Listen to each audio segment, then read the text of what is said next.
রাধে রাধে বন্ধুরা, গীতা মাহাত্ম্য পাঠ করবো আজকে। গীতা শাস্ত্রমিদং পরিণয় পাঠে প্রয়ত পুমান বিষ্ণু পদম বাপ্নতি বৈশকাদি বর্জিতা। শ্রীমদ্ভগবদ গীতার দিব্য উপদেশ যথাযথভাবে পাঠ করতে পারলে অতি সহজেই সমস্ত ভয় ও উদ্বেগ থেকে মুক্ত হওয়া যায়। এই জীবনে ভয় ও শোকাদি থেকে মুক্ত হয়ে পরবর্তী জীবনে বিষ্ণু পাদপদ্মে চিন্ময় স্বরূপ অর্জন করা যাবে। গীতাধ্যায়নশীলস্য প্রাণায়াম পরস্য চ নৈব শান্তিঃ পাপানি পূর্বজন্ম কৃতানি চ।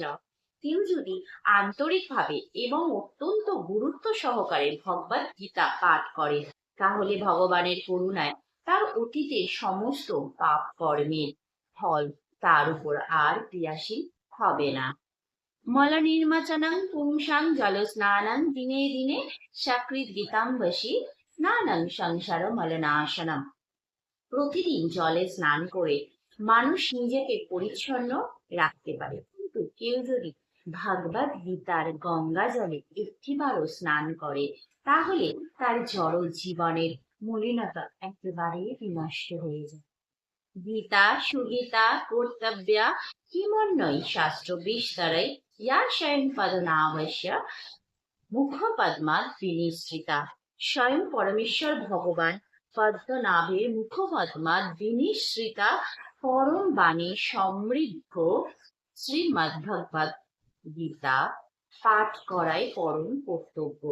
তা পাঠ করার পর অন্যান্য শাস্ত্র পাঠ করার আর কোনো প্রয়োজন নেই।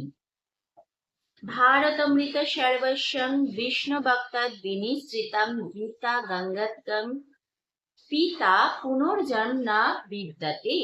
গঙ্গা জল পান করলে অবধারিতভাবে মুক্তি পাওয়া যায়, আর যিনি ভগবদ গীতার পূর্ণ পীযূষ পান করেছেন তার কথা আর কি বলার আছে।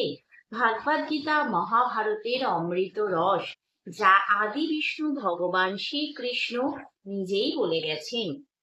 সর্বোপনিষদ গাবদোগ্ধা গোপালনন্দনা পাঠ্যবৎস সুধীর ভোক্তা দুগ্ধম গীতামৃতম মহৎ। সমস্ত উপনিষদের সারাতিসার এই গীতা উপনিষদ।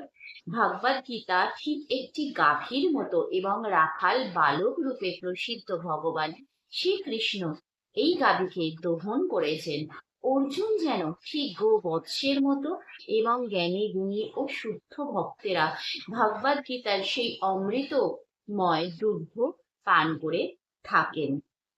একং শাস্ত্রং দেবকী পুত্র গীতম এক দেব দেবকী পুত্র এব এক মন্ত্রস্য নামানি জানি কর্মপেকম তস্য দেবস্য সেবা।